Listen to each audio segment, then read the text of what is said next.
Salam jumpa kembali dengan saya John Simon dalam channel Hermeneutik sebagai seni memahami untuk kehidupan yang lebih baik.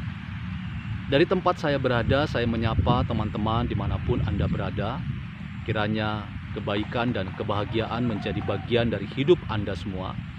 Dan itulah sesungguhnya yang menjadi esensi dan tujuan akhir dari proses menafsir yang menibakan kita pada kesadaran diri, pemahaman diri, self-consciousness, self-understanding, sehingga kita menemukan apa yang terbaik dari hidup ini, yaitu pemahaman tentang diri dalam rangka mencapai kebahagiaan dalam hidup. Teman-teman yang budiman, dalam kesempatan perjumpaan kali ini saya ingin mengajak teman-teman untuk berdiskusi dan mengaitkan dua hal yang sangat penting ketika kita bicara tentang fenomena dan realitas di sekitar kita. Apa yang saya ingin katakan adalah apa yang disebut dengan post-truth atau pasca kebenaran. Pada tahun 2016, istilah post-truth menjadi istilah yang sangat fenomenal dan menjadi istilah yang menempati ranking tertinggi dalam rangka orang bicara tentang situasi yang dihadapinya. Banyak kabar bohong, banyak berita bohong yang dikatakan oleh kelompok orang dalam rangka untuk mempengaruhi opini orang-orang di sekitar, dalam rangka untuk memastikan bahwa emosi orang tersulut sehingga kegaduhan dan bahkan kecurigaan hingga konflik peperangan terjadi oleh karena hal-hal yang tidak benar itu dianggap sebagai kebenaran. Pada tahun 2017, istilah post-truth kemudian dinobatkan sebagai annus horribilis.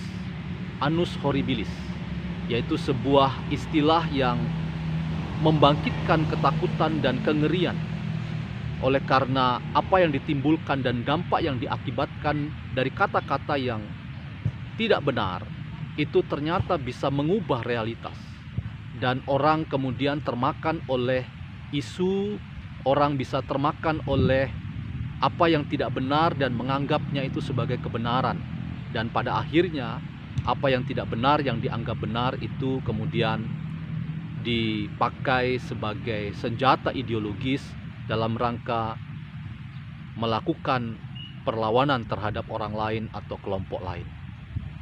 Teman-teman yang budiman,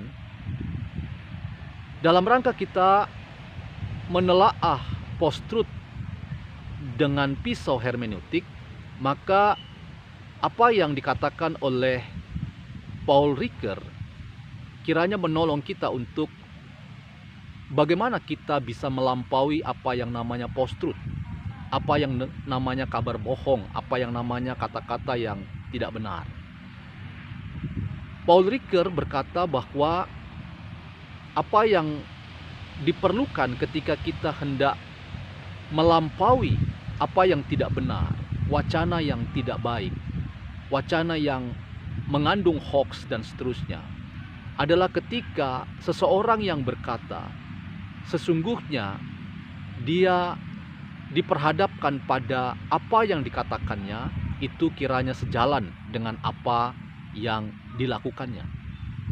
Jika apa yang dikatakannya tidak sejalan dengan apa yang dilakukannya, maka itu sudah pasti namanya kabar bohong atau wacana yang tidak benar, wacana yang tidak sesuai dengan apa yang seharusnya antara kata dan perbuatan itu menyatu dalam satu paket dari seseorang yang hadir, bereksistensi, dan mengatakan sesuatu itu juga berarti melakukannya.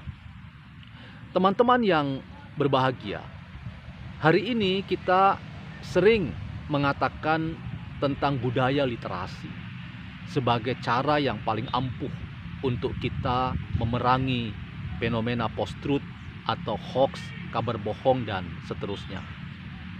Budaya literasi, esensi yang paling ingin ditonjolkan dari literasi adalah apa yang dikatakan itu sebaiknya dan seharusnya merupakan ekspresi dari keseluruhan hidup, dari tindakan yang ingin dilakukan oleh seseorang.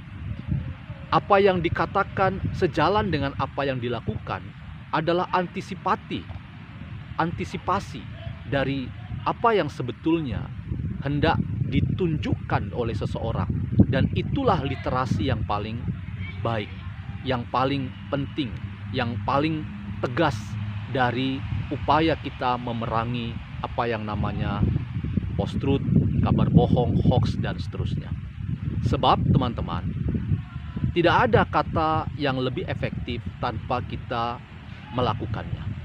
Tidak ada tindakan yang tidak lahir dari kata-kata yang berhikmat, kata-kata yang berbudi luhur.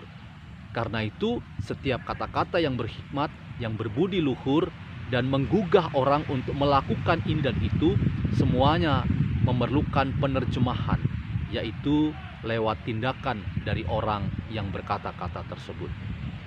Budaya literasi penting dalam rangka kita berpikir kritis, mengembangkan hermeneutik kecurigaan, bahwa setiap kata-kata itu mengandung kepentingan. Karena itu, agar kita tidak terjebak pada kepentingan palsu, kepentingan yang bisa mengganggu relasi dan bahkan menimbulkan akibat yang tidak baik dalam relasi kita dengan orang lain atau kelompok lain, maka setiap kata-kata harus melahirkan tindakan yang konkret, dan tindakan itu harus sebanding dengan kata-kata yang keluar dari mulut seseorang yang berkata-kata. Hanya tindakan yang baik akan lahir dari kata-kata yang baik.